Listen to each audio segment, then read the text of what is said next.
thinking of owning your dream homes? EJ Investment is here for you. Secure our quality bungalows with 2, 3 or 4 bedrooms, or our story buildings 3 or 4 to 5 bedrooms at very affordable prices with flexible payment plans at our Sanyang Seaview Estate, where you can enjoy the cool breeze with modern infrastructure such as tar roads, covered drainage system, modern electrification with street lights, gated entrance with security posts, and social amenities such as gas station, shopping mall, medical clinic, park, schools, children daycare, and a lot more. Our dedicated team of professionals will keep the estate clean at all times, provide security and patrol team within the estate premises, install latest technologies such as CCTV, Wi-Fi, home network installation, solar panel, and power backup system. Also, check out for our additional home facilities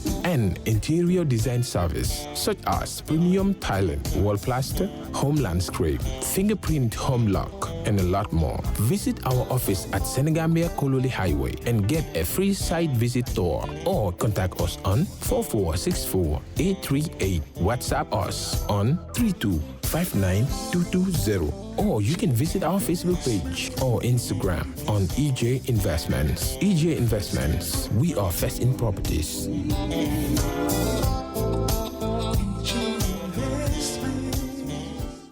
All right. Honey, did you remind him that the last time he sent the money, it was not enough to buy all the provisions? Oh, sorry, I forgot to tell him. Are you guys talking about money transfer to buy provisions? Yes. But don't you know about Baluwo? Baluwo? What is Baluwo? Baluwo is a service that your son can use to send provisions directly to you guys from the shop. And you don't have to worry about the exchange rate. Tell me how Baluwo works. It's very simple. Just log on to baluwo.com and shop, or download the app on your phone. You can shop on the website or using the app to buy online basic products for your family and friends. With Baluwo, you decide what your money is spent on. Your money, your choice. Buy online products for your family and friends in the Gambia, Senegal, Nigeria or Mali. Baluwo, better than sending money. It is my honor to first begin by welcoming everybody and thanking everyone for coming. And as is required, I would like to kindly ask all of you to stand up so we can start with the national anthem. Thank you.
Thank you very much.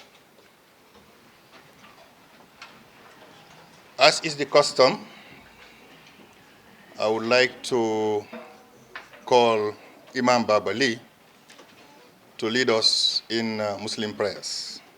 Imam Babali. Let's all pray in our own way. Muslims pray in their own way, others pray the way they feel praying. أعوذ بالله العظيم من الشيطان الرجيم بسم الله الرحمن الرحيم الحمد لله رب العالمين والعاقبة للمتقين ولا عدوان إلا على الظالمين اللهم نحمدك ونشكرك ونعوذ بك من شرور أنفسنا من سيئات أعمالنا من يهده الله فلا مضل له ومن يضلل فلا هادي له اللهم إنا نسألك علما نافعا وقلبا خاشعا لسانا ذاكر وزندا مغفورا تجارة لن تبورا اللهم علمنا ما جهلنا وذكرنا ما نسينا وعلمنا ما ينفعنا وانفعنا بما علمتنا يا رب العالمين آمين بحرمة اللهم صل على سيدنا محمد الفاتح لما أغلق والخاتم لما سبق الناصر بالحق والهادي إلى صراطك المستقيم وعلى آله حق قدر مقدار عظيم yàlla ñu ngi lay ñaan suñ ndaje bii nga defal ñu ko ndaje bu sotti ndaje bu yëkkati cëri joomi aadama ndaje bu la neex boo bànneexoo nga fay ñu coonoom ak njëriñam yàlla ñu ngi lay ñaan buñ jóge fii mukk ndare bokk nañ xalaat ñun ñëpp yàlla ñu ngi lay ñaan réewi Gambie yal na nga ko aar te musal ko yal na nga ko def réew mu doomi réew yi di xajaanee waaye na nga def doomi réew yi doomi réew yu réew di xajaanee bi jaahi rasulullah yàlla lu la yombala dara tewu la yàlla defal ñu ko yàlla nga sàmmal ñu mboolem njiiti àddina rawatina njiit yi nga xam ne ñu ngi ñu jiite ci goreel doomi aadama musal doomi aadama jox axi doomi aadama axam yàlla nga musal ñu ci ku ñu not nga musal ñu ci ku ñu toroxal nga musal ñu ci ku ñu géttan yàlla yaa moom lépp sañ lépp defal ñu lépp bi jaahi rasulullah loo xam ne lu gën la ci ñun assalaamu aleykum wa rahmatullah. Amen. Very powerful indeed. May Allah answer the prayers. I would like to invite my Deputy Executive Secretary, Matilda Mendy, to lead us in Christian prayers. Good morning, everyone. As Imam had started by saying that let's pray in our own ways, so I will just give a short prayer. Let us pray. Heavenly Father, we thank you for this day and for bringing us here safely. We pray that you guide us through this mood competition, and we pray for a successful competition. Let your will be done, not what we want, but what you want. We give you all the honor, the glory, and the praise. In his mighty name we pray. Amen. Thank you, Matilda. May Allah answer to all the prayers given today. Honorable members of the High Table, I will start by our chief guest, the Honorable Minister of Justice and Attorney General, Mr. Sardauda Jallow, our respected sponsor, lead sponsor, actually the representative of all our sponsors here today, Madam Serafin Wakana, the UN Resident Coordinator,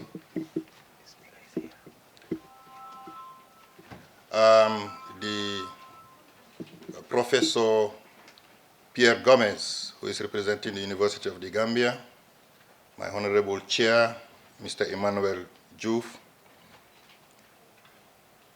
It is my honor to welcome everybody here today. Members of the Diplomatic Corps, but specifically, let me recognize the Honorable Speaker of the National Assembly, Madam Mariam Adentin Jag, and Her Excellency, the First Lady, Lady Chilel Jawara, who has decided to honor this very auspicious occasion. And without real faltering in my calling, let me just say all those who are seated in the high table, in their ranks and titles.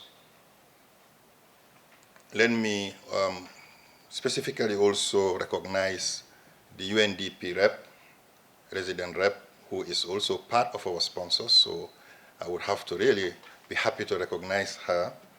That is Madam Aisata Day.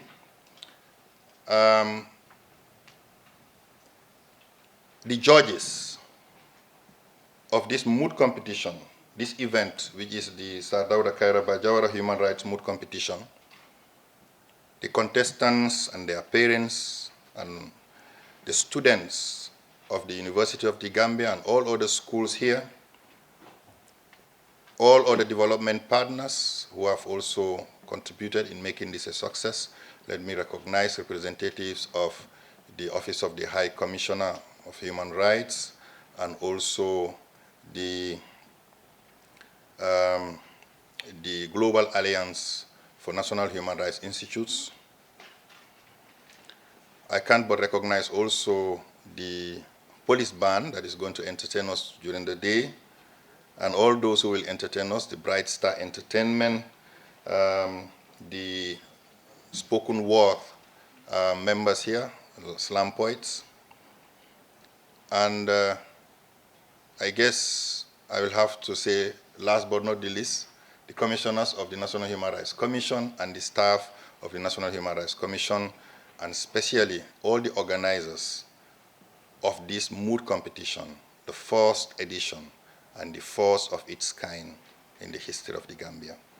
So I welcome you all to the Sardauda Karabaya Jawara Human Rights Mood Competition, and the day which is also the final day of the competition that you will grace here, where the final two contestants, the two groups, will now demonstrate their skills after having gone through all the competition and have arrived here, who will now demonstrate to you their case, defend their case in front of the judges, and then be awarded their prizes. So this event today will be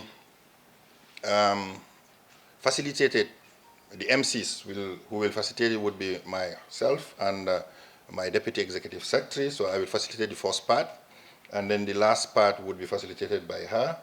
But let me just quickly draw your attention that there would be the whole opening ceremony that would take place in the morning before the refreshment. Before then we go to the competition itself. It should be a bit short, and that would allow eventually the moment to provide the prizes. So we hope everybody would really dedicate their time today, at least half of the day, to this event.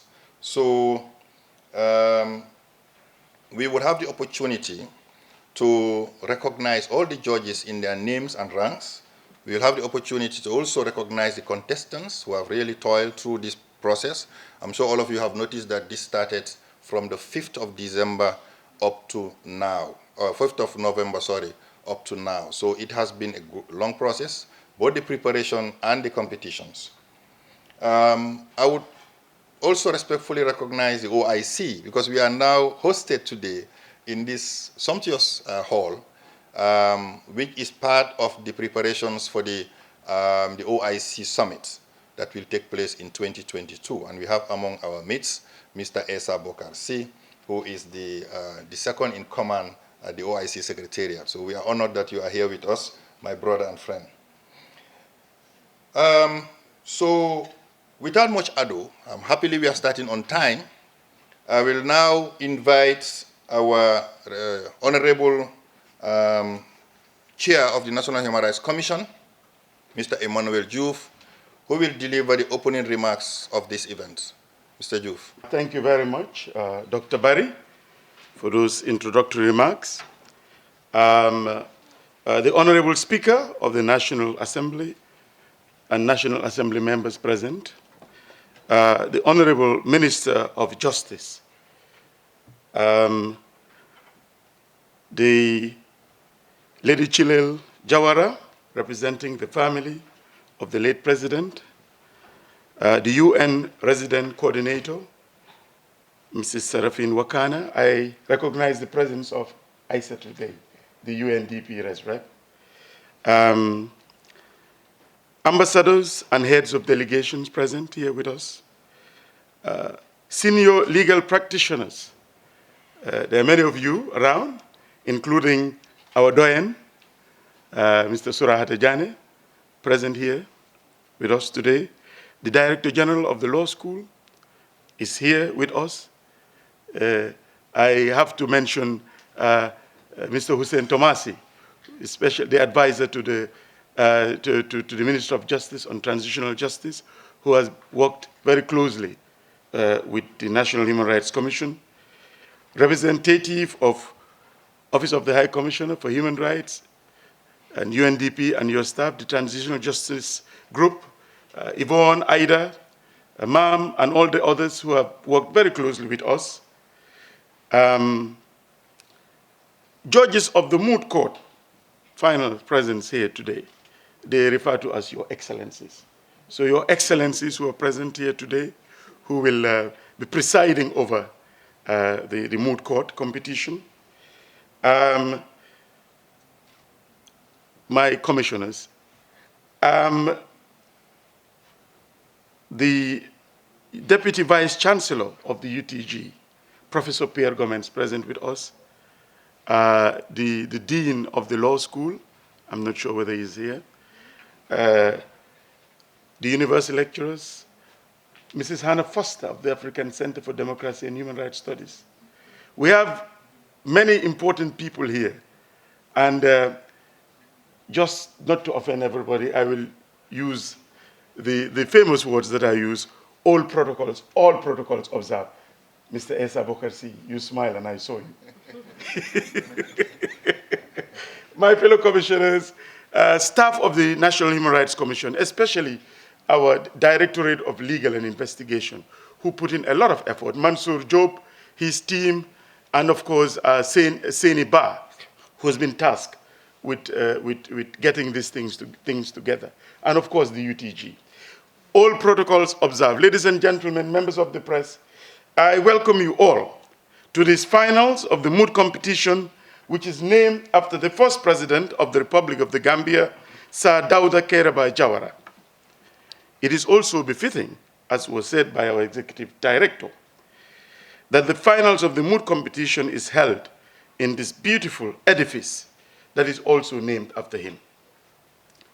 I would like to thank the University of the Gambia for hosting the preliminary rounds of the mood competition, which has been ongoing for the last 5 weeks. The first round of the competition took place on the 2nd of November. Special thank you to the UNDP, Office of the High Commissioner for Human Rights, for their support in making this mood competition a reality, and for their continued technical and financial support to the NHRC and to the rule of law and justice sector in general. We thank you very much. A special thank you to you present with us today. You all came here. Today is not just the day of celebrating the mood.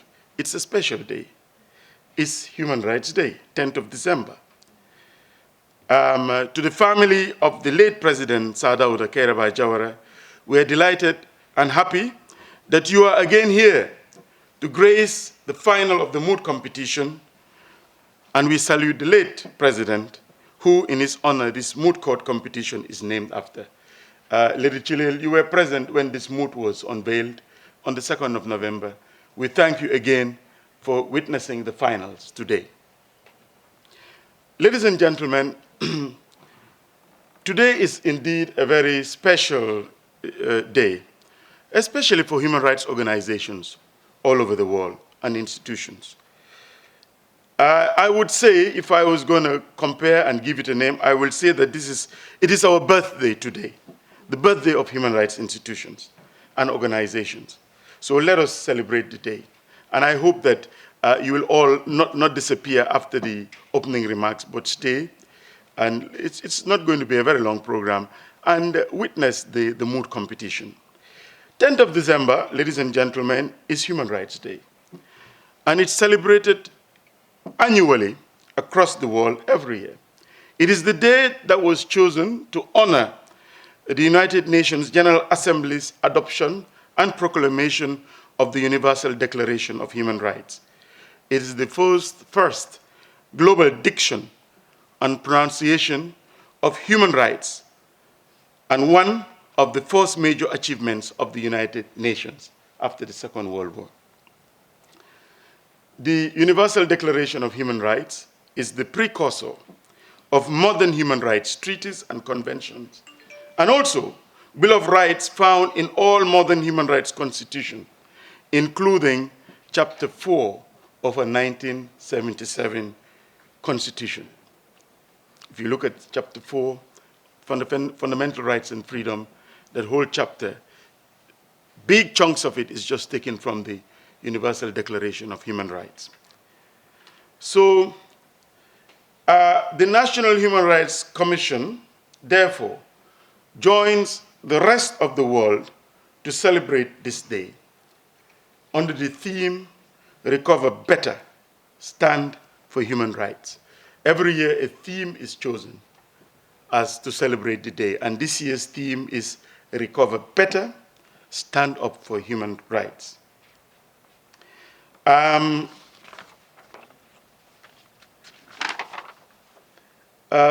Ladies and gentlemen, 2020 has been an unprecedented year, with COVID-19 pandemic having a devastating impact on families, societies, and economies of countries all over the world. And to stem the ravages of the pandemic, the Gambia government, like all other countries all over the world, imposed what we know as state of public emergencies and restrictions on movements of people, especially. Consequently, this affected the livelihoods and certain fundamental human rights of people. Vulnerable and marginalized groups such as persons with disabilities, women, children, the elderly, the poor, the unemployed, were and continue to be hard hit. The social exclusion of persons with disabilities was exacerbated. And of course, we also hear of anecdotal evidence pointing to an increase in the violence against women and children as they stay in home. While the Commission recognizes the tremendous efforts of the government in alleviating the effects of COVID-19 on the population through the provision of cash transfers, relief supplies to vulnerable families and the likes, we wish to reiterate that premium consideration should always be given to persons with disabilities, women, prisoners, and the elderly who have been hard hit as a result of COVID-19. The scourge of COVID-19 pandemic has brought to the fore that states' obligation to respect, protect, and fulfill the fundamental human rights of the people should be paramount in this recovery effort. We can only recover better when we create equal opportunities for all people and develop and implement strategies which are pro-poor and programs which are anchored on human rights norms and standards. The National Human Rights Commission, as part of this year's commemoration, we have staged the finals of this mood competition to be our flagship in celebrating this important day. And the Sardauda Karabaya Jawara mood competition, it's celebrated today to commemorate Human Rights Day. The aim is to celebrate the life and time of the first president of the Republic and the giant strides he has made in promoting human rights, especially his efforts in laying the foundation of the regional human rights mechanism in the African continent. And here I'm referring to the African Charter on Human and People's Rights, which incidentally is also named as the Banjul Charter and is housing the African Commission on Human and People's Rights. Sardauda played a pivotal part in making sure that we had a regional human rights instrument. And perhaps to appreciate it more, apart from the fact that we had 22 years to give contrast to what we miss. You see, they said, there are certain things that I said, they said history will judge you. And we just take those things for granted. History will judge you, especially when you compare. 22 years, we could really compare. And the TRRC is showing us what we had after Sardauda also left. But not only that, giving it context, we're talking at a period when most of the African head of states, whenever you mention human rights, they thought human rights was limited to condemning the apartheid regime in South Africa and of course the colonies, existing colonies in Angola and Mozambique, while some of them were actually abusing the rights of their people, their own citizens. Sardauda in the Gambia respected the fundamental rights and freedom of its people, and we did have multi-democracy, despite all the other problems we may have had. But this was a country where we had multi-democracy and human rights was respected. So, ladies and gentlemen, it is in this context that we have named this mood competition, Sardauda Karabaya Jawara Mood Court Competition. We therefore hope that the mood competition will inspire and stimulate the interest of students in their human rights, in academia and in the human rights work as they become legal practitioners. Perhaps you'll be interested to know that the mood court competition aligns with the general mandate of the National Human Rights Commission. You see, we have a broad mandate. Looking at our mandate yesterday evening again, I was going through it. I think the only thing that can stop us from doing anything is resources. We have been given a very, very, very broad mandate. And just to tie it to today's function, Section 12E of the National Human Rights Act 2017, it requires that the National Human Rights Commission, in order to promote, in promoting awareness and respect of human rights, should do so through conducting human rights education studies in the Gambia, among the many other functions that we have been, and mandates that we have been given.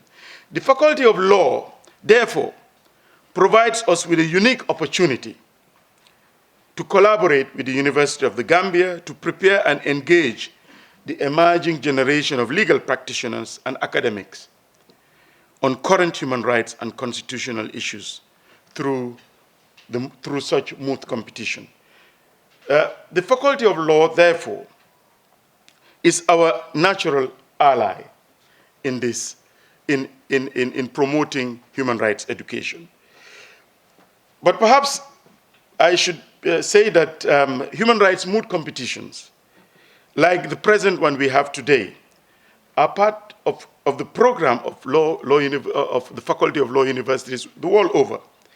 In these moot competitions, usually a court scenario is set up where the students act like advocates, presenting different sides of a case on the basis of the facts, evidence, and substantive questions of law, which they will argue, and in order to convince and prove their points.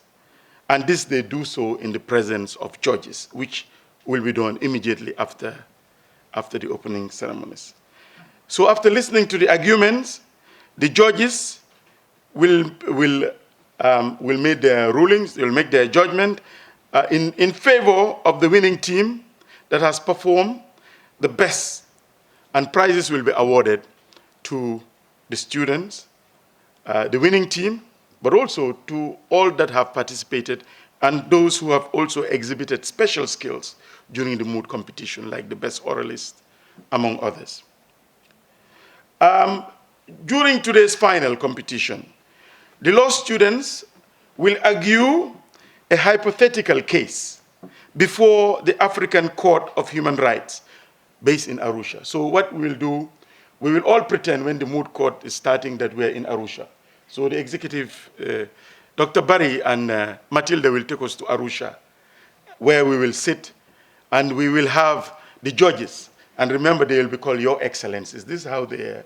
Under the president will be Gay Sow, Your Excellency Gay Sow, Your Excellency Marisen Firdaus, Your Excellency Mansour Job, Your Excellency Patrick Gomez, Your Excellencies Musu, Bakoto Sao. So these will be our judges, and make sure you address them by their proper titles when they start sitting.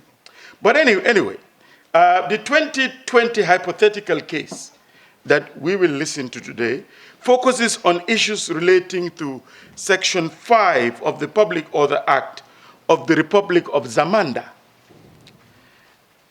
In that country, there will be aspects of the caste system among the Lendi ethnic group, issues relating to enforced disappearances, issues relating to the right to practice your religion, the right to practice your culture, even cultural practices that are perhaps not in conformity with human rights principles and norms, issues relating to forced labor, issues surrounding discrimination.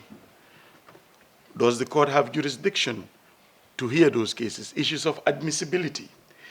Ladies and gentlemen, these are contemporary modern-day issues that we can all relate to in today's Gambia. As a National Human Rights Commission, these are issues that we deal with, and they affect this country that we live in. You may know or you may not know, but this case was framed in such a way to make it relevant to our real situation. And remember, Gambia also is a member, has ratified the African Charter on Human and People's Rights. So it's a scenario where it raises the flag, can we take such cases at the level of the African Court on Human and People's Rights based in Arusha. So we'll be traveling to Arusha today. The winners of the prestigious competition will be awarded cash prizes, and they will have also the rare opportunity to undertake a 6-month paid internship with the National Human Rights Commission. That will be done. We believe, as a National Human Rights Commission, that the mood competition will continue to nurture the values of Sardauda Karabaya Jawara in popularizing the Banjul Charter and other regional international human rights instruments among law students in the Faculty of Law. I cannot overemphasize the importance of human rights and the link it has to development. Our right to development hinges on respect for rule of law, respect for fundamental rights and freedom. And as a nation, we should make sure that bigotry is not part of our constitution. It's not part of the way we are, whether it's religious bigotry, whether it's tribal bigotry. We're a small nation. And once again, I welcome you all and thank you for gracing this occasion, and happy Human Rights Day to all of you. Please stay and listen for the day. It's not too long, just another 2-3 hours when we'll be done. Thank you very much, ladies and gentlemen. Thank you very much, Honorable Chair. I think that sets the context of the competition. Not only has he clearly elaborated on the case at hand today, which is very exciting, I can assure you if you were to stay and really go through it, but also the extraordinary skills of the students of the Faculty of Law in trying to, in their respective ways, to defend the case, or at least to oppose their other party on issues. And it's going to be exciting, honestly. I've witnessed a part of it during the course of the competition and the semi-finals. And I have to say, being an unlanded, because I want the lawyers, they always call the rest of us landed, and I'm happy that Dr. Henry Carroll is around to correct me, a landed brother. So the unlanded like us, probably we would, Pierre Gomez, maybe we will consider ourselves the educated, and then give them the landed, right? But anyway, on a more serious note, I think the pace is set, and I think this is going to be a very exciting day. It is also worth noting that the commission is a very young commission. And the chair is very modest to tell you this, but we are just clocking our 2nd November since our existence, or 2nd December now, meaning that we haven't got 3 Decembers since we started existing. In short, what I'm driving at is that we are less than 2 years old. And for a commission like that, for it to now start running, not even crawling, and some people still call us toddlers, but I think we are leaping now. Probably not as high as a leopard would do, but we are leaping. Maybe we will get to the strides of the jaguar. But I think it is worth commending, and I would, proudly speak here on having headed the Secretariat during this process, that the Commission has really demonstrated extraordinary will to see that a lot of things related to human rights is being taken care of in the areas of promotion and protection of human rights. So we are no more in the shadows. We have been, in the limelight for some time now. And this is not possible without the help of partners, without the help of friends. And here I would have to say, when we started newly, we had no office. When I was tasked to build the Secretariat, I was wondering where we are going to sit and work. So we literally had to evict UNTJ staff, and I'm happy that Ida Person is around, Ms. Ida Person, and our Peters and the others. We had to evict them from their office, or in some instances, really ask them to leave the office while we have the meetings in their own offices.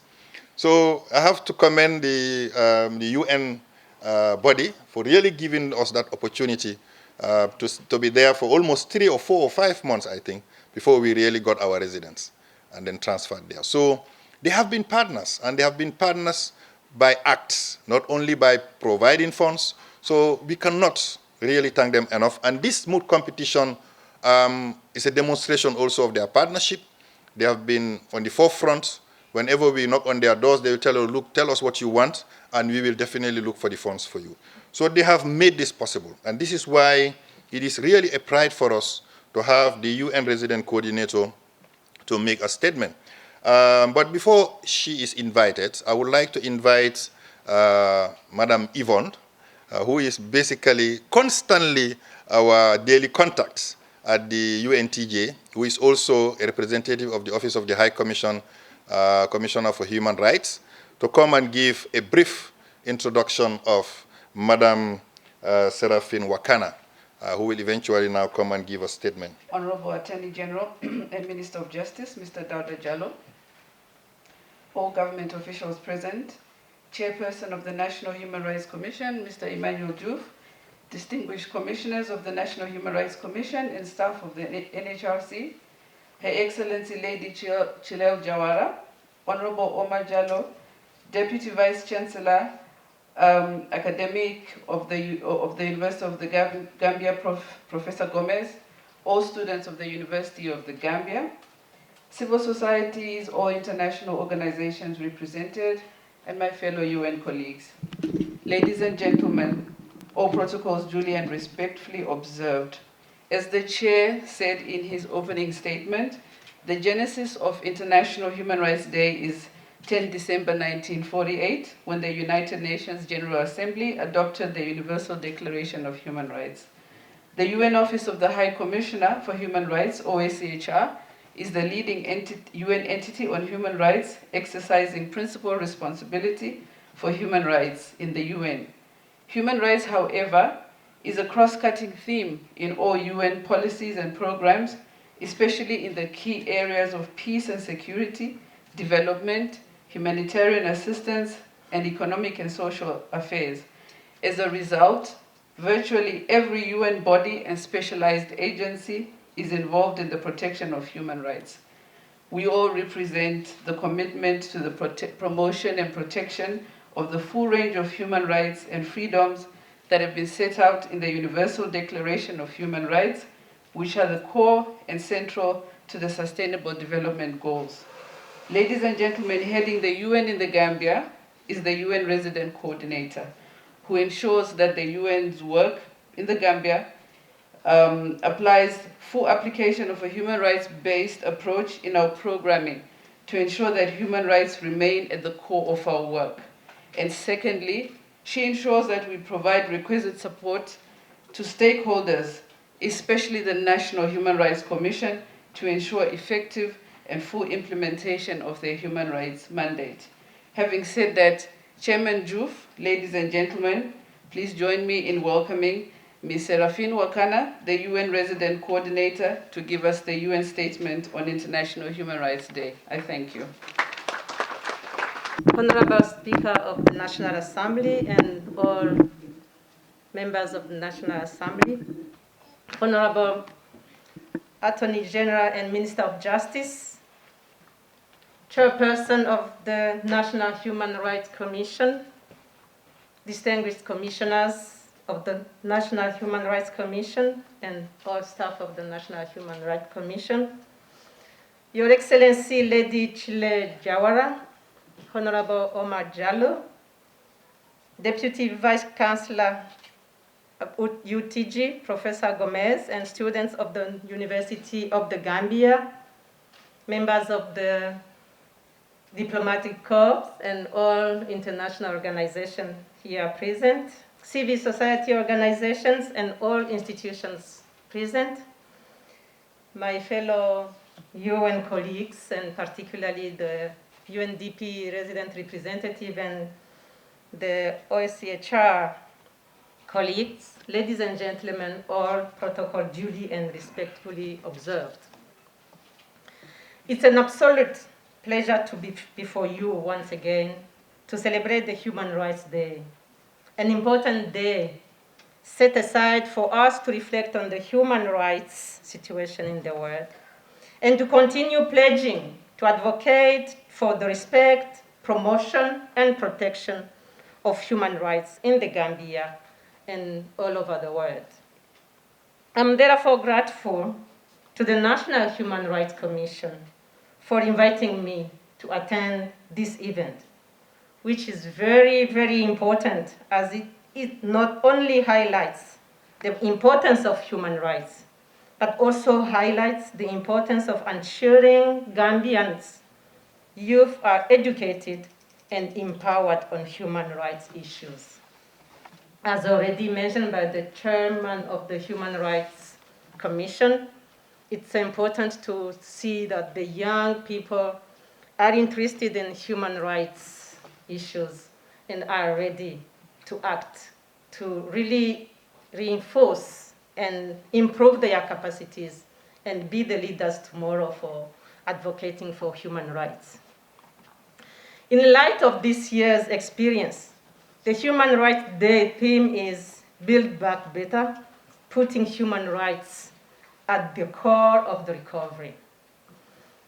This means that it focuses on the need to build back better by ensuring human rights are central to recovery, and that human rights standards are applied to tackle entrenched, systematic, and intergenerational inequalities, exclusion, and discrimination. Human rights are also central to the Sustainable Development Goals and the Agenda 2030, which demands we leave no one behind.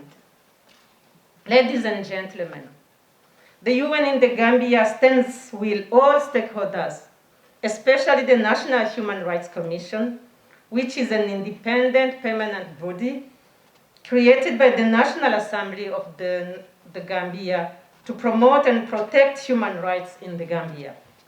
We have seen government's efforts in restoring democracy and abide by its international and domestic obligations to respect, protect, promote, and fulfill human rights. The establishment of the National Human Rights Commission was a pivotal moment, as the Commission is a key element of a strong and effective national human rights protection system, helping to ensure compliance of Gambian laws and practices with all international human rights norms. It's also expected to support the government to ensure implementation, monitoring, and addressing at the national level human rights concerns. Today, we are witnessing a meaningful occasion that will have great impact on the human rights landscape. I acknowledge the work of the National Human Rights Commission and the great strides it has taken since its establishment. The Commission is contributing to both the strengthening of human rights at the national and international level. We have seen how active it is working, including on issues of rights of detained persons, issues of discrimination, and being vocal when rights are violated. We also see now how the National Human Rights Commission is contributing to building back better by investing in the human rights education of our youth in the Gambia. Today's activity and celebration highlights another facet of the Commission's mandate, that is ensuring public awareness through educational programs to promote a culture of human rights in the Gambia. This moot competition is an activity that is aligned with the Commission's mandate and will ensure that students are educated on their rights, as well as encouraging a culture of human rights. The moot competition avails UTG law students an opportunity to engage in pressing human rights issues in the country and explore ways to address them and prevent recurrence. The competition is an important way in engaging students on human rights issues, thereby ensuring students are fully equipped to address human rights issues in the country. These students are tomorrow's leaders. And what better way to ensure our future leaders are equipped to handle tomorrow's challenges via human rights lens. To the University of the Gambia students, I congratulate you all for taking in this moot competition. You have made a mark for yourself, and the university is being part of the maiden moot competition. I encourage you to continue on the path you have chosen, to be part of the human rights discussions and make positive change in the path you chose to follow. I congratulate you, I congratulate the winners of the competition and emphasize that everyone who took part in the competition has already made a positive impact. To the National Human Rights Commission, I congratulate you once again for this momentous event that reminds us of the Gambians' contribution to the drafting of the African Charter of Human Rights through the efforts of the late Sardauda. This was widely explained by the chairperson, so I won't go further. The UN stands firm in supporting the National Human Rights Commission as it implements its mandate. The Office of the High Commissioner for Human Rights and UNDP, particularly, they are leading this process for the UN, and I'm standing here on behalf of those agencies. Yvonne has already made it clear that all UN agencies have to deliver on this agenda because human rights is the mandate for everybody, and nothing we do without that lens will not have any impact. As the UN in the Gambia proceeds in advancing the Agenda 2030, which includes leaving no one behind, is essential all sectors of society be engaged to ensure gains registered are sustainable, especially as we aim to recover from this pandemic. In this regard, the UN stands ready to assist you in strengthening human rights protection in the country, as human rights is a fundamental pillar of the UN in Gambia, but in all countries, member states. I thank you all for your kind attention. Thank you for inviting me to this particular event, and I look forward to the moot final. Thank you very much. We continue to be delighted to all the UN agencies, as I said earlier.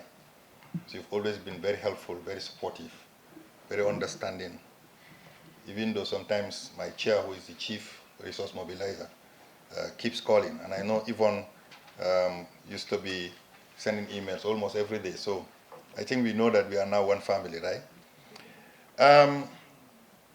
You see, the Commission cannot promote and protect human rights alone. It will be basically boastful to say that it can, irrespective of what it has, whether it has resources or whatever. It can only do that if it stretches its doors or opens its doors and stretches its arms and welcomes partners, because there are a lot of institutions and organizations in this country that have always been fighting for the rights of individuals, for the rights of minorities, for the rights of the deprived, and have been doing those fights in very difficult circumstances. So the institution is there only to ensure that the whole process, the whole activity of fighting for those rights now is given another face. Because the institution now, or the commission now, kinds of validates that effort and also strengthens it and also gives it now a much further push. So this is why the first thing that the commission did was to bring together all the civil society organizations under one umbrella and created the CSO Dialogue Forum. But then you see, irrespective of that, it is important to note that if you want to change mindsets, if you want to change minds, we have to start with the young. And this is why institutions are important in that regard. So partnering with the University of the Gambia was an essential element in the work of the commission. And we were happy when the University of the Gambia openly accepted to partner closely with us in this very important exercise, which is the first mood competition, or the first edition. First edition means many editions will come. So we are now going to institutionalize it. We're going to make it an annual event, and I'm sure it's going to be more exciting every year. And this is the reason why the University of the Gambia is very important, an important element in that regard. We have been doing the mood competition at the Faculty of Law conference room throughout. This is the first time we came here for the finals. So we cannot be, we can but thank the University of the Gambia really for providing that hall in a collaborative effort to ensure that this mood competition succeeds. And this is why we are very grateful that the Vice Chancellor, who is unfortunately not here, delegated his Deputy Vice Chancellor, Professor Pierre Gomez, to represent him here. And this is why I'm happy to invite Professor Pierre Gomez to come and deliver a statement on behalf of the University of the Gambia. Professor Gomez. Briefly, as he walks towards me, Professor Gomez has been a rising star in academia. And I think he is what the French will call coqueluche de l'Université de la Gambie. He's a pride of the Gambian University, and he has risen so fast as a professor that he's become now what we call the model that everybody has to, keep up with. So academics, I think you should know Professor Gomez, but I cannot introduce you here today, but I'm hoping to have that opportunity another time. Professor Gomez. Thank you very much, Dr. Barry, for being very generous. I don't know whether I deserve those qualities, but I thank you really for welcoming me. Honorable Minister, Attorney General, Minister of Justice, Honorable Sardauda Jallow, UTG product, taking the lead in legal matters in this country. We're very proud to have you here. And if UTG is associated with this exercise, and you also leading the legal fraternity in this country, it will be an honor and a privilege for us to be here. And I'm seeing the president of the Law Students Association being present and acknowledging that, and we thank you and welcome you. And to say also that the university fraternity, very proud of you. Keep up the good work, Honorable Minister.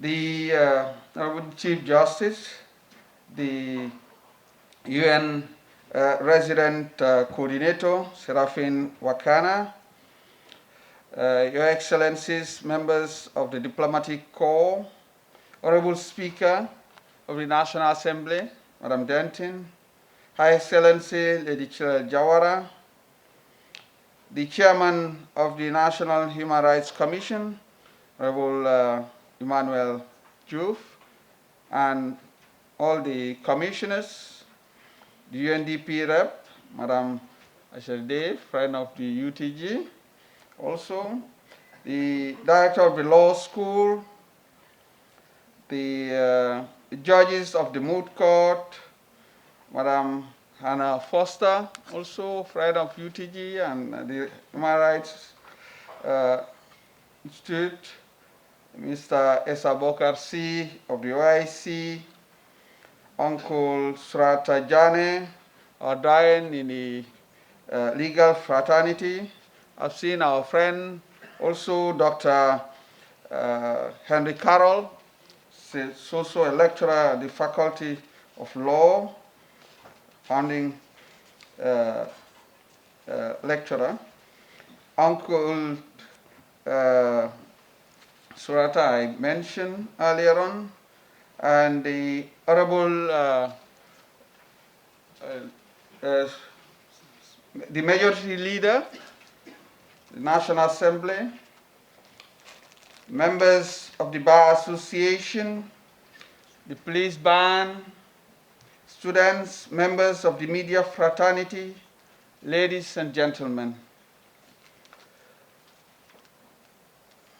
MC, distinguished guests, I bring greetings from the university community, and it is with great honor for me to have been invited by the Human Rights Commission to, on behalf of the Vice Chancellor, Professor Fakir Muhammad Anjum, to deliver a statement on the occasion of the first final of the Sardauda Karabaya Jawara Mood competition. On behalf of the University of the Gambia, I wish to welcome you all to the first final in the first ever edition of the Karabaya Jawara Mood Court competition. This is the first time that this competition is being organized in the 21 years history of this university, and we would like to appreciate the Human Rights Commission and the Law Debate and Mooting Society for the forthrightness. What I have come to realize is that we are a nation of paradoxical experience on human rights matters. We are in a very twilight zone with regards to human rights and rule of law. Regardless, the reality is that the Gambia has been a global leader, punching well above its weight throughout the world in negotiating major treaties that sought to protect human rights, intervening in conflicts and potential conflicts, participating in peacekeeping missions, and standing up in defense of minority groups. Yes, the Gambia was present. In the face of these historical facts was a leader well defined by humility, respect for human probity, and rule of law. Sardauda embraced everybody. Just go to the archives, just look at the first composition of the executive of the PPP party. Then you will see who was Sardauda. He has the opportunity, but he decided to open up. Gratitude is noble. It is native to the human experience. So naming this mood competition after Sir Karabaya Jawara is a return of gratitude to a great son of the land. It gives us a generation to come an insight into inhabited personality of a leader who well above his time in terms of human rights and thoughtful nature towards Mother Earth. In fact, some years ago, the University of the Gambia, Senate and Council awarded him an honorary doctorate degree in recognition of his service to the nation. The modest retiring personality of former President Sardauda Karabaya is undoubtedly inspiring to many sons and daughters of this land. Undoubtedly, by this thoughtful move of the Human Rights Commission, more would be inspired to follow and live by his legacy. One need not be a lawyer. See, I'm looking at Dr. Barry. You don't need to be a lawyer to be aware of the merit of this exercise, especially for the participants. One of the most significant things mooting would give anyone is perspective. It is amazing how there can be two extremely strong sides to the same fact sheet. It is in this exercise where we have seen, would see even today, the line between the right and the wrong being blurred, and where even morality is packed to a lesser value, and that does not, and jurists would argue, should not, dictate decisions of the court or the legal system in its entirety. I am sure that this movement is a defining opportunity for the participants to polish their analytical and oratory skills. It is a realistic and practical way of being prepared for the future that awaits them in the courts. Mooting does not only help in enhancing legal knowledge, but also in brushing up the communication, drafting, legal research, and presentation skills of students. Most importantly, it helps increase confidence of future lawyers, a fundamental element in real court proceedings, and today we will later witness that. It is a tool for the holistic development of students through an exhilarating experience. I know this moment is cherished by all of them, including even those who have not taken the bold step to participate. The broader aim of the moot competition is to prepare young lawyers to argue cases relating to human rights violations before local and international tribunals. I believe that this is an excellent opportunity for students of law to sharpen their oral and analytical skills and their ability to work as a team in the future. Ladies and gentlemen, if you can stretch your imagination, this competition has from the outset featured numerous students drawn from various classes across the Faculty of Law. What then is the impact of such a gathering in exploring the international justice system and the challenges we are facing in the wake of the history of our nation and experience in human rights violations, social and civil strife, etc.? I'll leave that for us to ponder about. The future of the Gambia lies in its youth, most especially the students of the University of the Gambia, and so does the future of our judiciary system. It is thus refreshing to see a group of young women and men of our beloved university come together to debate solutions to our challenges in the form of mooting. In other words, preparing the youths to take the lead, preparing the youths to be ready for the legal battle in defense of justice, legal battle in defense of human rights, legal battle in defense of the independence of this country. That's what we fought for. That's what the Gambia that we were looking for. And that's what we want for this young generation, these youths, to come out from this university and through this exercise to be that leader that is ready to change the trajectory of this nation. The future of the Gambia lies in its youth. To these participants, the cases you have been dealing with in your preparations and the issues you have been debating over this competition are real issues that our courts and international courts are dealing with, and potential issues that you would be dealing with in your future engagements. Ladies and gentlemen, dear participants, apart from the rigors of research and debate that you have undertaken in the last few weeks, I have no doubt that you have built the interlinks, made friends and found common ground in reasoning together as lawyers. Indeed, you must balance scholarly exertions with social interactions and compassion for humanity if durable solutions to our human rights challenges are to be resolved. It is your duty to argue without rancor.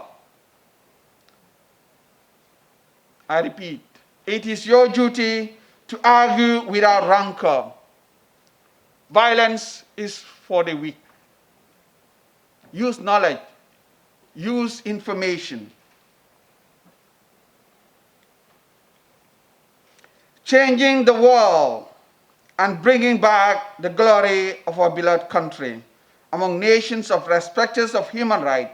And I have no doubt you have executed this duty very well in these past few weeks and would make the Gambia proud in even international mooting competitions.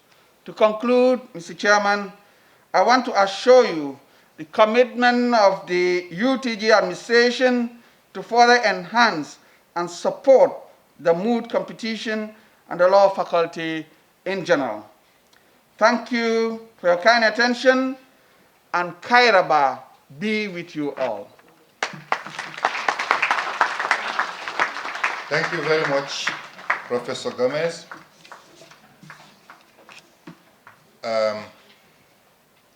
I know it is always good for us to recognize the judges.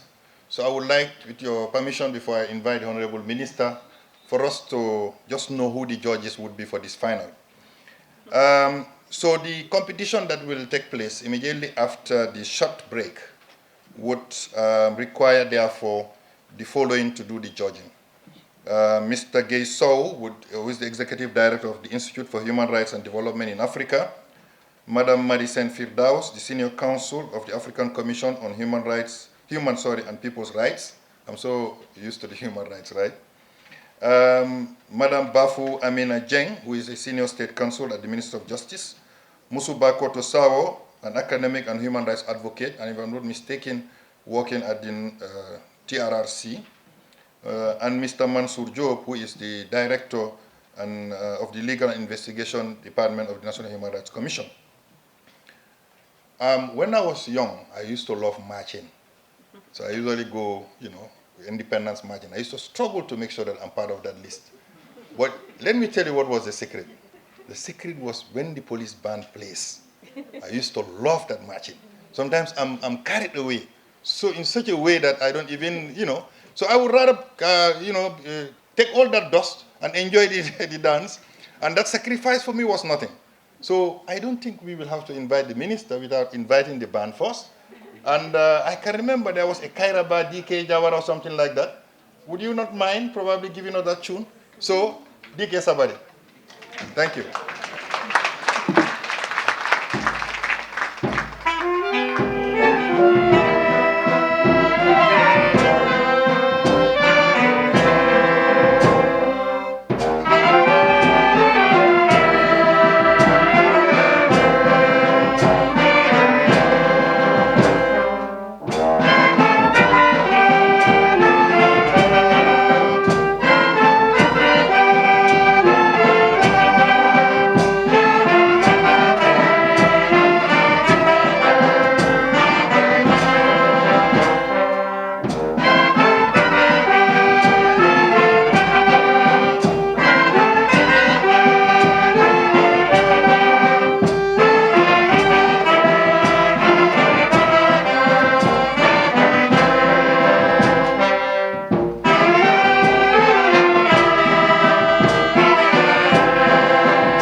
For those of you who are still very young, when Jawara enters the arena, that is when they play this song. And I can tell you we are always carried away. And I'm not sure whether the Honorable Minister was marching at the time, so. So it's my honor to invite the Honorable Minister, Mr. Sardauda, to deliver the keynote statement of this event. Thank you very much. And we are happy you are able to find time because we are very busy. Thank you, MC. This is very emotional. I was still marching anyway, if you want to know. Thank you very much. I was made to understand the Honorable Chief Justice would have been in audience. If his representative is here, I recognize the representative of the Honorable Chief Justice, Honorable Speaker of the National Assembly, the Minority Leader, and other National Assembly members here present.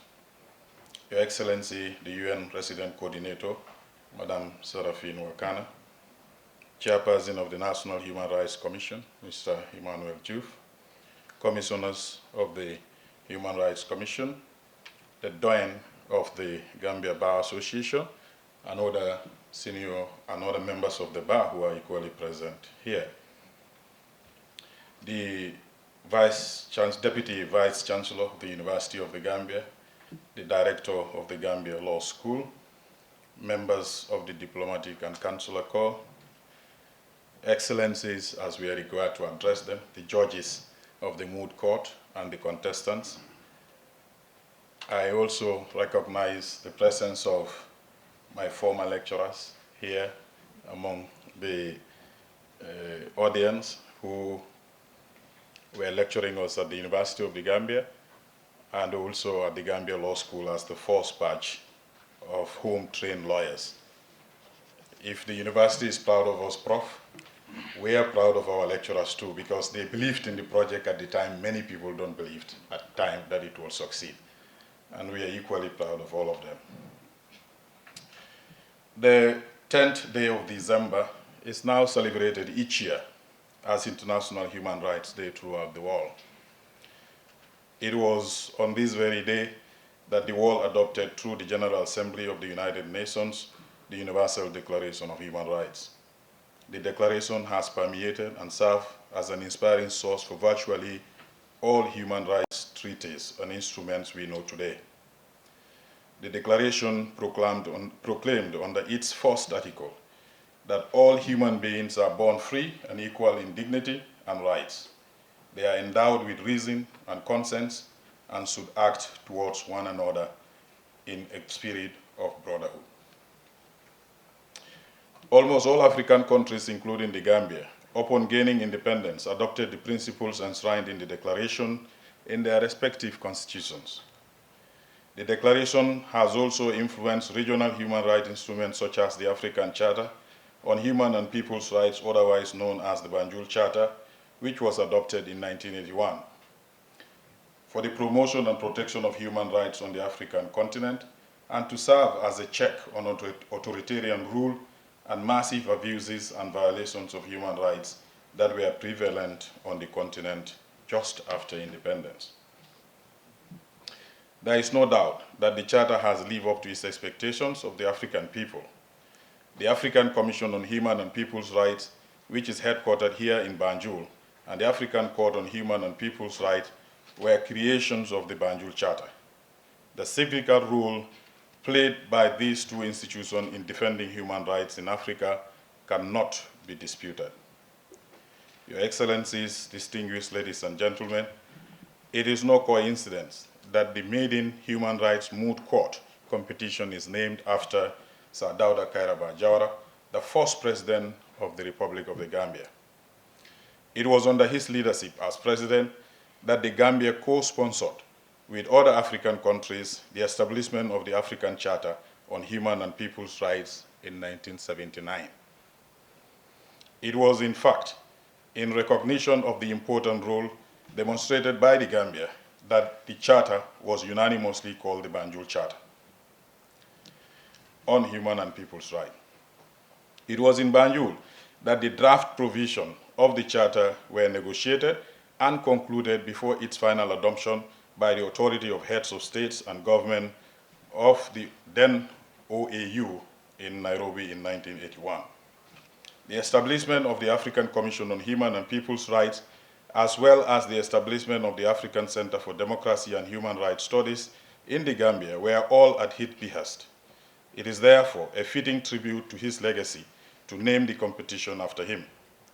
I would like to applaud the efforts of the National Human Rights Commission and the University of the Gambia for this laudable initiative.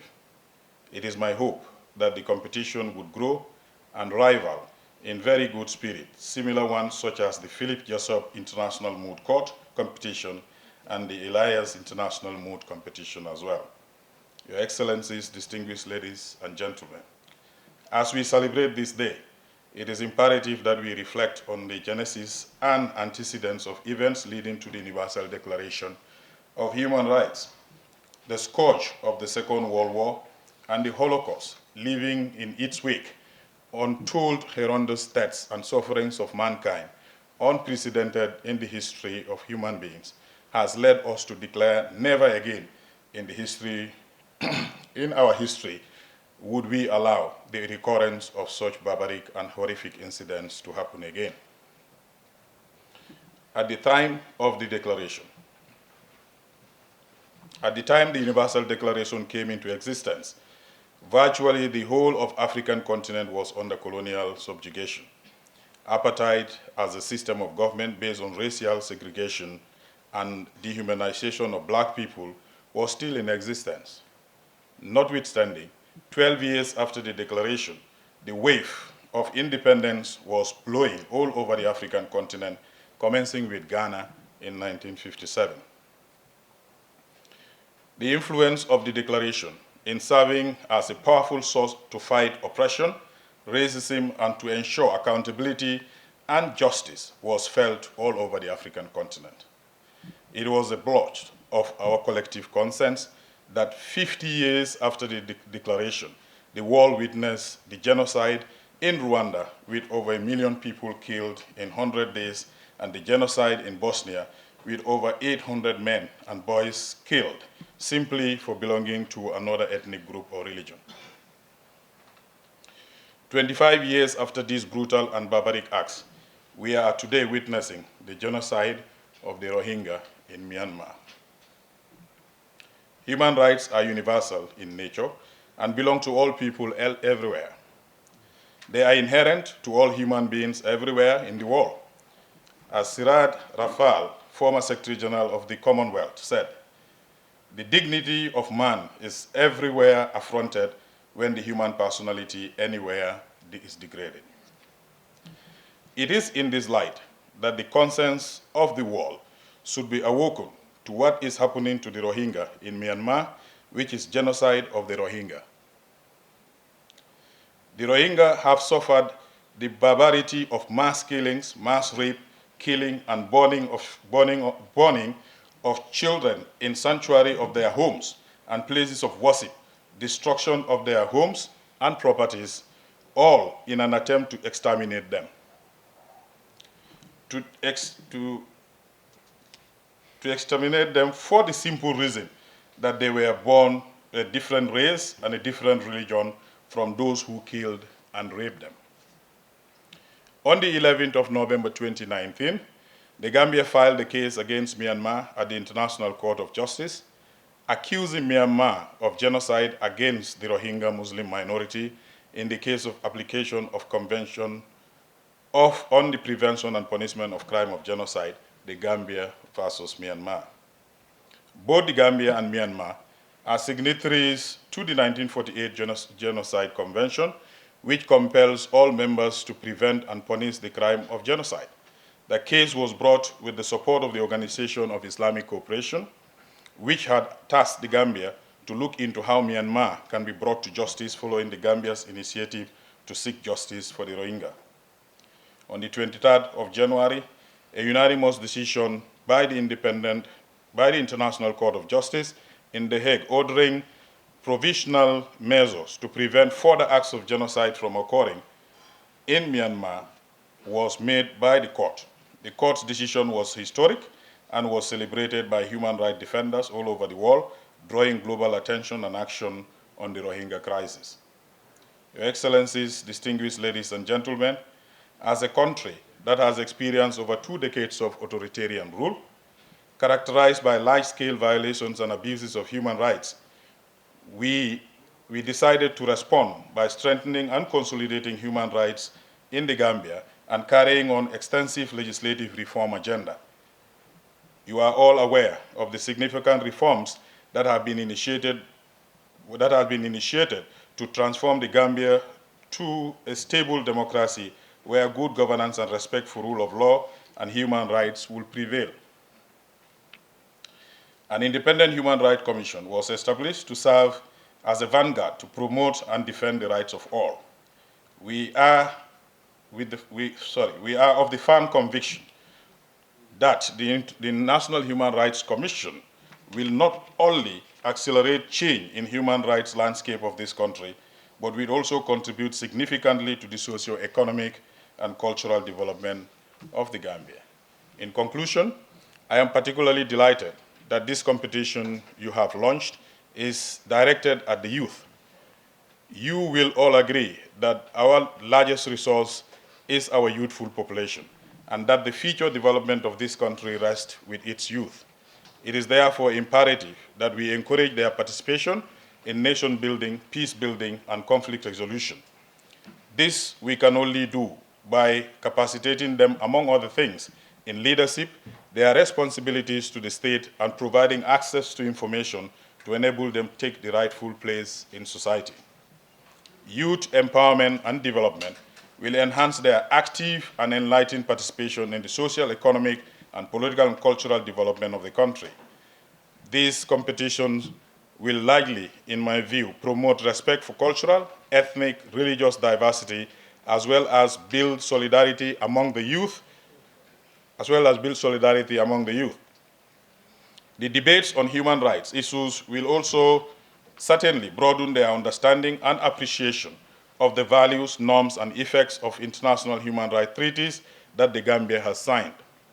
The Gambia is a party to so many core human rights treaties, among them the International Covenant on Civil and Political Rights, the Convention on the Elimination of All Forms of Discrimination Against Women, the Convention on the Rights of the Child, the Convention on the Rights of Persons with Disabilities, to name just a few.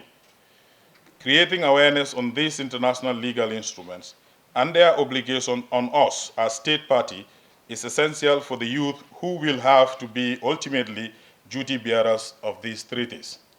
Their ability to defend our nascent democracy, rule of law, human rights, and fundamental freedoms can only emanate from education, dialogue, understanding, and appreciating these instruments. I wish you all a happy celebration of the day, and to the contestants, best wishes. I thank you all for your kind attention.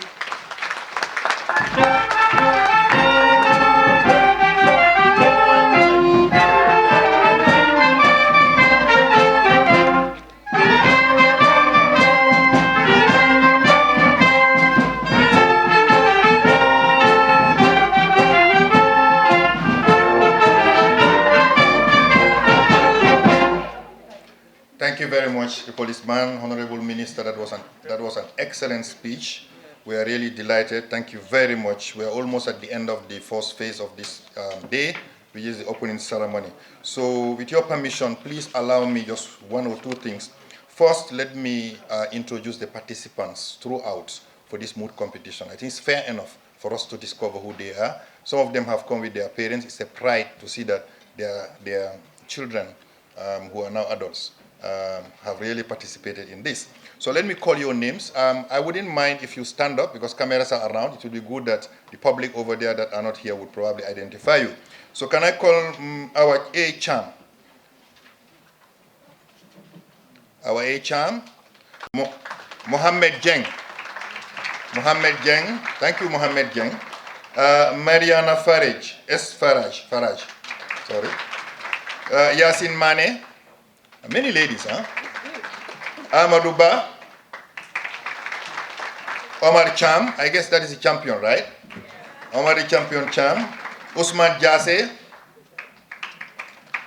Chernogay, another slam poet, I guess. Where is Chernogay? Ami Kolesar, Alpha Sal, Mariama Sow, Mohamed Sisse, Aida Jata, Esther Koli, Silon Sow. Is it? Silolu Sow. Okay, and Musa Diba. And the finalists that you are going to see today, that will be impressing you, are going to be Aida Jata and Mohamed Jang on one side. Who are they? Stand up, please. Thank you. Versus Mariam S. Faraj and Amadouba on another side. So the stage is set. But please allow me to also recognize few people. This couldn't have been possible without the coordination of Abdul Aziz Saho. Where's Abdul Aziz Saho? He's not around. So he has been coordinating this at the level of the UTG. And then we also have the rapporteur, who is Lekenju Vitalis Nkemgong. I tried my best to pronounce it well. Huh? Where is he? So, he's around. Thank you very much. We have been very helpful. And Abdurrahman Ba, where's Abdurrahman is not here, sorry. Abdurrahman is not here, but the wife is around. So we would love the wife to stand up. Where is our Sanyang Ba? He should be around. Why? Because Abdurrahman Ba is actually the one who wrote the case. Yes, so we should really clap for her. And by the way, Honorable Chair, this is why the case has been fiction in the names, in the cities, except one, Dane Mayo. So I don't know, but maybe Abdurrahman will have to explain why Dane Mayo was in here. That gives a little bit of a fuller this thing. So let me just quickly announce the prices, because definitely this should be exciting, right? If we have to call big guys like this to come and compete like this, they should be given at least great recognition. So let me start from bottom up. The price for the semi-finalists, the 4 students that dropped in the semi-finalists, they are each going to receive, okay, let me just read the price, because I'm not sure whether it's each or all of them, but let me read it this way. They are going to receive $2,000, copies of Karabaya, and the Gambia as bastion of human rights advocacy in Africa, that is written by Hassom Sisse on our behalf. I'm going from bottom up. And then the consolidation prices for all participants, everyone who has participated, will be receiving $1,000 plus copies of Karabaya and the Gambia as bastion of human rights advocacy in Africa. And then there would be a special prize from the family of Sardauda Karabaya, which is provided by Her Excellency the First Lady. And this is the Sardauda Karabaya Jawara Prize for the best oralist among all the competitors. So they are going to get $7,000, copies of Karabaya. By the way, I keep saying copies of Karabaya. That is the copy of Karabaya. It's the story of the late Sardauda Karabaya Jawara, an autobiography. So you must get it. You must. And then and the other book is the Gambia as Bastion of Human Rights Advocacy in Africa, 1994 to 1965. The runner-ups will, before the runner-ups, the NHRC prize for the best written argument will be receiving, and that is the chair who is going to give it naturally, will be $7,000, copies of Karabaya, and the Gambia as Bastion of Human Rights Advocacy in Africa. And then the runner-ups, which will be awarded, which will be given by the Honorable UN Resident Coordinator, will receive $15,000, copies of Karabaya and the Gambia as Bastion for Human Rights in the Gambia. And then the winners of today, this big competition, the champions of this mood competition, which will be delivered by the Honorable Minister. I'm sure you will be here till then. And now we are tying you to be here till then, sir. Will be receiving $25,000 and the copies of Karabaya and the Gambia as a bastion of human rights advocacy in Africa. So, an internship. Yes, well, the Honorable Chair did mention, that's why I didn't. But then you will have 6 months internship, paid internship. I have to negotiate with you the payment, because I'm the one to pay you. at the National Human Rights Commission, where you are going to now develop your experience on human rights under the legal department under His Excellency Mansour Diop, the Director of Legal. So having said that, it is now my honor to ask us to take a very short break of refreshment and breakfast, and then come quickly without delay. The refreshment is meant only for 15 minutes at best, and then we will start the competition with some entertainment. The Bright Star Entertainment must be around, and then we will also be having recitation of poetry and the police band. So there is a beautiful day to complete today, and I'm hoping that by 2 we would have finished everything and you would have been gone. But please come back. We will be looking at the seats, so if you disappear, we will know. Thank you very much. Thank you.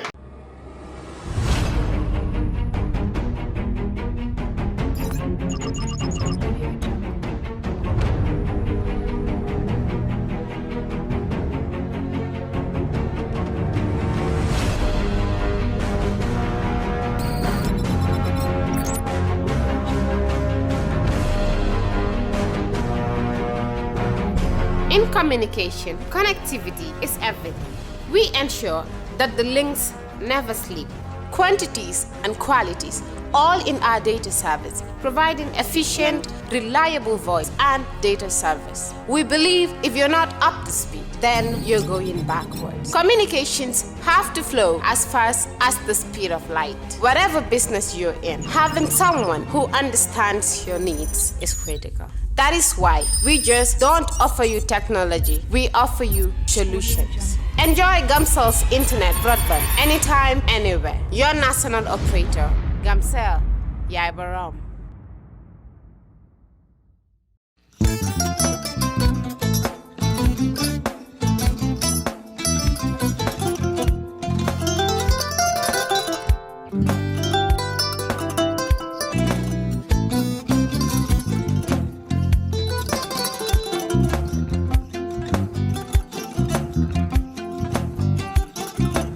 Agada. Albaka. Mbaka important. Yo, nga transfer la sto. Ya transfer la sto. Ha, code nyingi. Okay. Korsa. Nsila ID soto. Ah, sa soto. Sorry. Agada. Bijan bro. Albaka. Mbaka. Bara alla service o tariaka. Ah, mbare mo ki janna nun kunu bara tariaka. Ah, jannom yona forest de bureau. Gambia tonkon na no mbari ya bere. Ha. Birim koyna fo kato. Bari si kodo kino kato ni fo bolong blabe. 56 branches mola sota Gambia jam. Ha? Ha. Gambia kono anin Gambia bantala bankol. Nko kodo kiya bere. Kodo sifa fo falindiro fo nyaadi lafta memmen na kodi to poto nin kodi maraw. Jannam number 1 di nyonta. Andum fana nata anoda enterprise sotale. Wolam nyindi ko domorol fana kol fana be firale de dadi mani domorol dil fana beteat. Gambia dawda yalo ngam fa kendol sotale je. Ha wo mo yo diat ha. Apelenta barka ba. Ni mo lafta nyelen kendol e binaji. Yalo bu kanina ko la barka ba. Yalo ndel chosano lo. Abarka.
Yara ñilla domoro ka diata. Boy. Janno Seekers restaurant. Sa na ko be ni na dimbal. Nimba domoro kala janno. Domoro seneyata adiyata topotoro fanan kende ma bije. Luntan during tamala abeka domoro ki janni. Adi manda wala de. Teka we bijele anim fanan ka fadi jang ikono e fa. E ka fa minne ko pastry anim bakery. Iko fanan bekalele. Badde lomba conference lomba workshop lomba ye fo pendin lo dunia kono. Domoro betama nyilom international otoda number 1. Amanke ba domola jang damal. Esa domo jang is atariya. Wo mu kubandi. Sa na ko sa futandin. Oto sa na ko be mu Seekers restaurant. Dafa na janna mu yat ni manje dorom bijam. Aban. Seekers Restaurant, known for best quality food and customer satisfaction.